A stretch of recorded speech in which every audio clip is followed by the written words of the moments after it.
Bonjour à tous, bienvenue sur Espoir XL en collaboration avec la commune d'XL. Aujourd'hui, nous avons l'honneur de recevoir Ayoko Mensah qui est expert culturel, auteur. Elle est également programmatrice artistique. Ayoko Mensah a étudié du journalisme et du management. Elle a été directrice de Africulture et elle a également fondé le magazine Afriscope. Aujourd'hui, elle travaille au Palais des Beaux-Arts comme programmatrice artistique et également comme conseillère institutionnelle au département Afrique du Palais des Beaux-Arts. Elle fait également des conférences au niveau international. J'ai envie de dire, je vais m'arrêter là parce que si je continue, je vais passer toute l'émission à vraiment détailler ce CV époustouflant. Et la question qui me vient déjà à l'esprit, c'est de savoir quand est-ce que tu as fait tout ça à ton jeune âge? Comment a été ton cursus scolaire? Ça a été facile? Bonjour Zam. Bonjour. Enchantée, je suis ravie d'être là aujourd'hui. Je voudrais juste dire qu'effectivement, j'ai fait tout ça, mais vraiment de manière chronologique. Il y a des choses que je ne fais plus, voilà, que j'ai faites. Et finalement, non, écoute, tout s'est enchaîné parce que je dirais que j'ai toujours en fait été mue par ma passion pour les arts et ma passion pour l'Afrique. Les deux se rejoignent et quand on est passionné, en fait, je crois que voilà, on ne compte pas et c'est vrai que voilà, j'aime beaucoup travailler, mais pour moi, ce n'est même pas du travail, c'est juste en fait vivre ma passion. Ok, en tant que métisse franco-togolaise, tu te définis comment culturellement?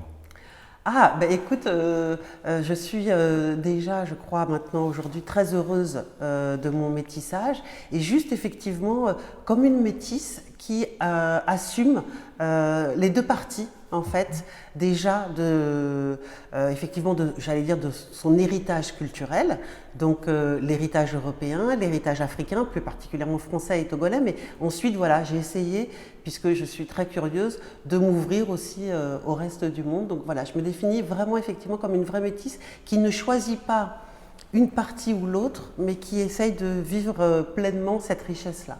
Comme ce qu'on vit à XL, c'est quoi ton lien avec le quartier d'XL, notre beau quartier? Oui, notre beau quartier, vraiment, tu peux le dire, parce que en fait, je suis tombée amoureuse réellement de ce quartier et de cette commune. Je suis arrivée à XL en 2012. Donc venant d'abord effectivement de la France, et quand je suis arrivée à XL, j'ai trouvé en fait une multiculturalité, en fait une diversité aussi dans la population que je ne retrouvais plus en fait dans les quartiers où j'ai vécu. J'ai vécu à Paris, j'ai vécu aussi en région parisienne, et il n'y avait pas en fait ce brassage et surtout j'allais dire aussi ce climat sociale en fait, d'une certaine cordialité, d'une certaine vraiment atmosphère comme ça, chaleureuse, cordiale et respectueuse aussi de chaque communauté. Et ça, j'ai été très heureuse de découvrir ça au sein d'XL. J'avais la chance en fait d'habiter le quartier et je me suis dit je ne veux plus en repartir. Oui, comment tu penses que la population noire, en général dans le monde entier, va se positionner aujourd'hui par rapport au mouvement Black Lives Matter? Alors, par rapport, c'est une grande question, ce que tu me dis. Je dirais que tu sais, je suis très circonspecte vis-à-vis de toutes les catégories comme ça qui ont un peu tendance à généraliser, tu vois, à essentialiser les personnes. Donc déjà pour moi, la population noire, j'ai un peu de mal en fait avec ce concept. Et puis ensuite, par rapport à Black Lives Matter, évidemment, le mouvement qui a connu là un écho très fort en Europe, notamment dans la diaspora africaine. Je n'ai pas vraiment suivi ces derniers temps la manière dont Black Lives Matter a un écho en Afrique, mais je dirais que déjà, pour moi, je vois une différence qui est essentielle, qui est qu'effectivement, que ce soit aux États-Unis ou en Europe, il y a effectivement un vrai…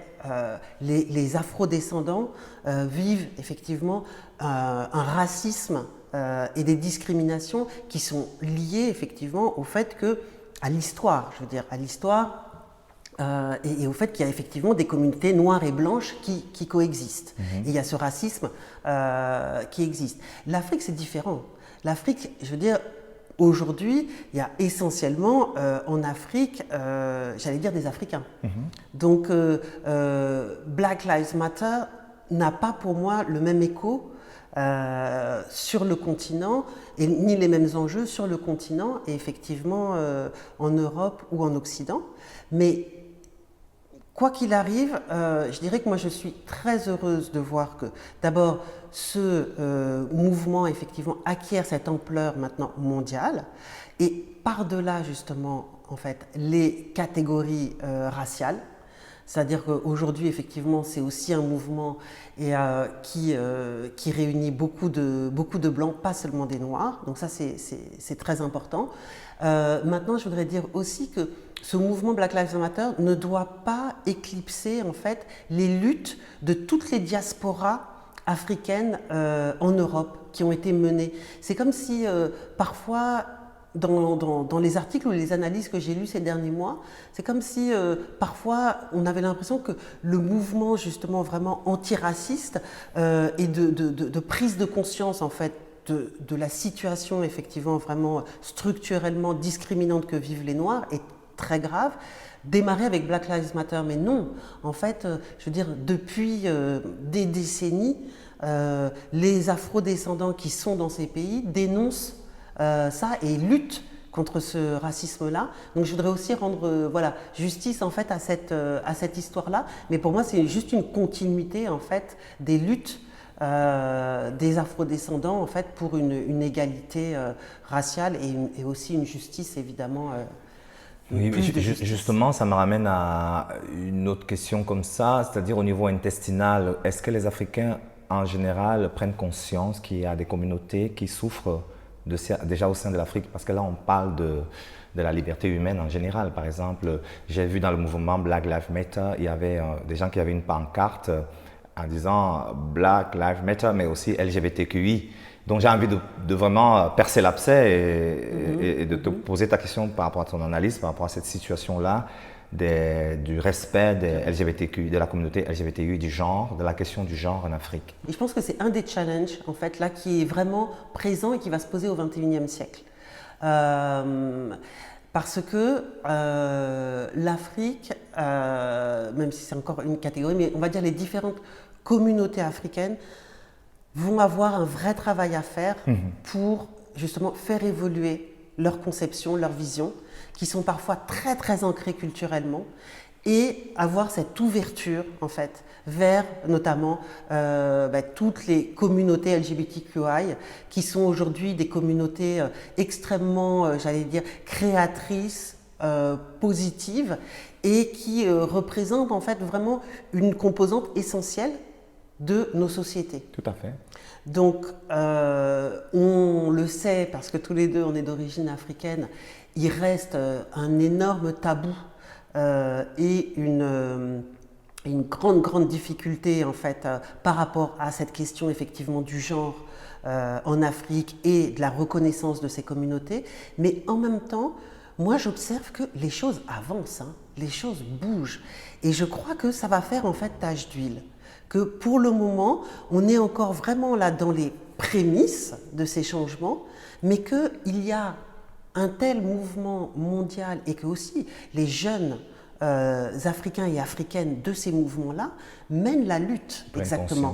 Exactement, prennent conscience, mènent la lutte, se battent pour leur reconnaissance, et comme ils le font souvent effectivement de manière extrêmement, j'allais dire, respectable, avec des arguments là encore d'égalité, peu à peu, je pense que, moi j'ai confiance que vraiment ce sera un des challenges, mais qui va être relevé au cours du XXIe siècle, et que vraiment partout dans le monde, mais particulièrement en Afrique où il y a encore beaucoup de travail à faire, on aura dépassé en fait ces clivages et ces visions des fois extrêmement passéistes et négatives. Oui, donc il faut rappeler que LGBTQI, s'il y a des personnes qui ne savent pas, c'est lesbienne, gay, LGB, bisexuel, trans et queer. Queer, trans et intersexe. Oui. ceux qui sont LGBTQIA+. voilà. Voilà. Il y a aussi toute une question qu'on se pose. Et on a constaté de toute façon qu'avec cette pandémie, il y a une géopolitique qui se redessine également. Est-ce que l'Afrique va vraiment profiter pour se positionner et comment elle peut se positionner? Est-ce qu'il y a un moyen de se positionner différemment aujourd'hui?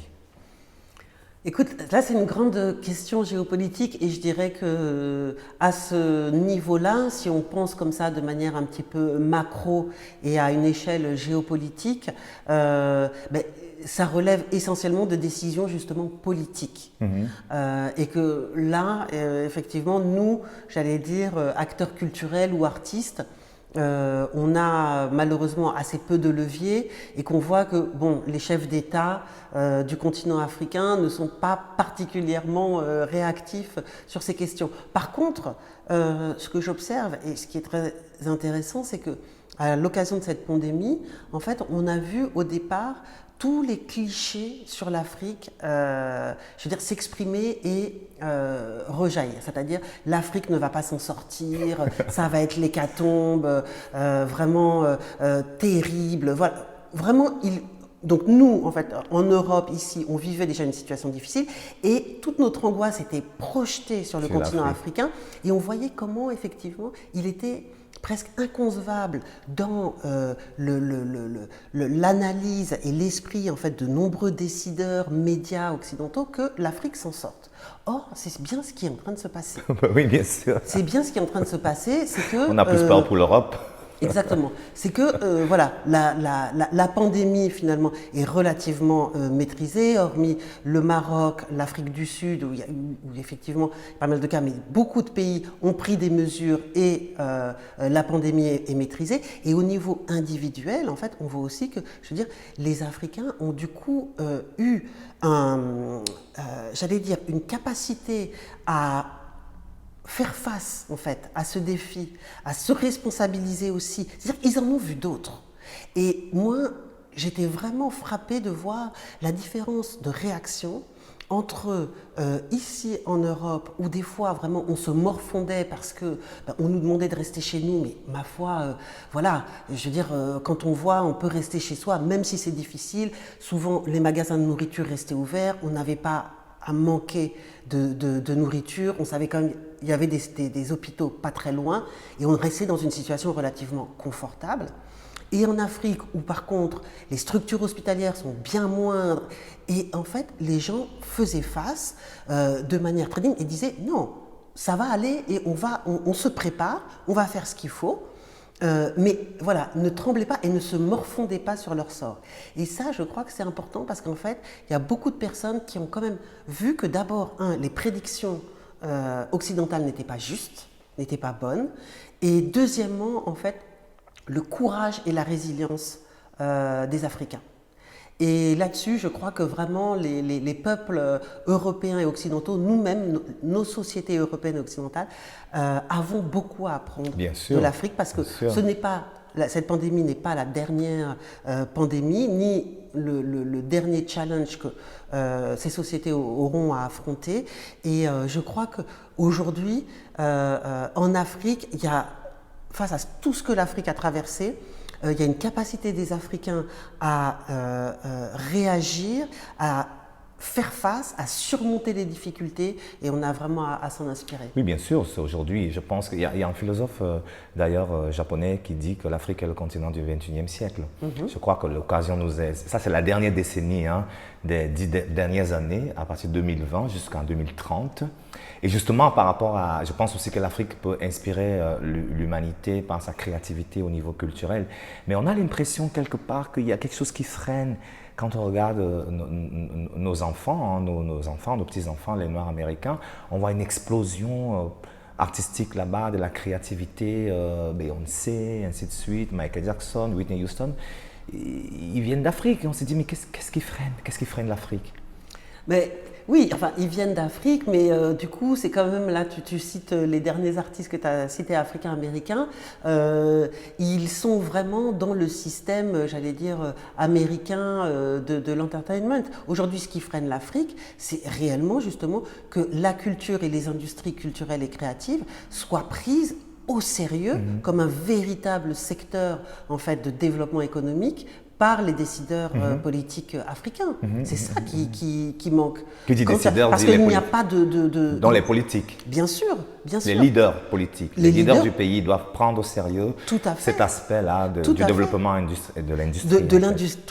Tout à fait, de l'industrie culturelle en Afrique. Si aujourd'hui, ce qu'on appelle le soft power américain et la puissance en fait de l'industrie culturelle et créative américaine, elle est telle parce que ça a été une décision politique. Les États-Unis ont décidé de faire de leur culture une arme essentielle de diplomatie notamment, mais aussi d'influence évidemment, et ça fonctionne très très bien jusqu'à aujourd'hui. Mais parce que voilà, donc, et ça c'est aussi quelque chose, on espère que nous on le verra au cours du 21e siècle, que l'on voit que les décideurs africains prennent enfin conscience de l'importance de ce secteur de la culture et de la créativité qui aujourd'hui est essentiel, non seulement en termes d'image, mais aussi en termes évidemment de développement économique et en termes de rayonnement en fait sur le reste du monde. Donc il y a tout ce potentiel, ça c'est clair. Maintenant, tant que ce potentiel n'est pas vraiment accompagné, appuyé par des politiques culturelles qui mettent des moyens dans l'accompagnement, le jaillissement, la structuration de toutes ces filières, pour qu'aussi il y ait justement une création de richesses et avec une qualité, avec toute la chaîne de valeur en fait que cela implique, on restera effectivement dans la situation que l'on connaît où l'on voit ce bassin de talents, mais qui, comme tu dis, n'arrive pas réellement j'allais dire, à s'épanouir comme il le devrait, et au final, qui en fait les frais, ce sont les artistes qui ont encore bien souvent du mal à vivre de leur art. Est-ce que ce n'est pas aussi une certaine prise de conscience de la population? C'est-à-dire, par exemple, je vois un pays comme le Burkina Faso, qui pour moi est l'un des pays où la culture est vraiment au top. Tu as l'impression que la population est plus sensibilisée à la valeur de la culture qu'un autre pays, parce que finalement, les dirigeants, c'est les êtres humains qui font partie de la population. Est-ce que ce n'est pas aussi une prise de conscience de la population dans l'importance de la culture? Quand tu es danseur en Afrique, on se moque de toi, tu vois? Oui, c'est vrai, mais en même temps, on se moque de toi, mais en même temps, je crois que de plus en plus, en fait, tu as vu, nous, on voit, je crois, le chemin aussi qui a été parcouru par la population en 10 ans. 20 ans, voilà, beaucoup a changé. En 20 ans, beaucoup a changé. Beaucoup a changé parce que on a vu effectivement des chorégraphes, au départ, les gens se moquaient d'eux, et puis on les a vus d'abord aller régulièrement en Europe, arriver effectivement à gagner leur vie, des fois même à construire des centres d'art, des écoles, à aider leur quartier. Et donc, peu à peu, c'est un changement de regard aussi sur ce secteur culturel, sur ces artistes. Mais moi, ce que j'observe, c'est que souvent la population est très, j'allais dire, vraiment attachée à la culture, à ce que la culture apporte, à les grandes consommatrices et passionnées de culture, mais il manque en fait vraiment ces moyens, ces politiques culturelles sérieuses. Qui vont même aider à sensibiliser même la population.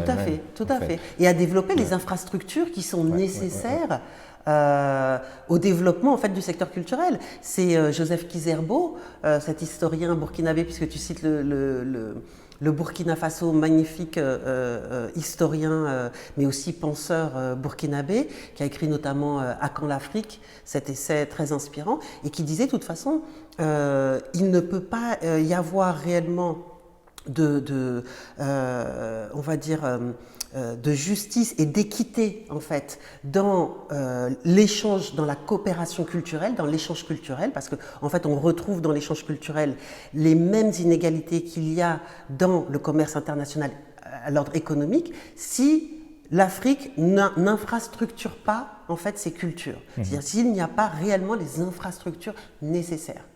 Donc ça reste valable aujourd'hui.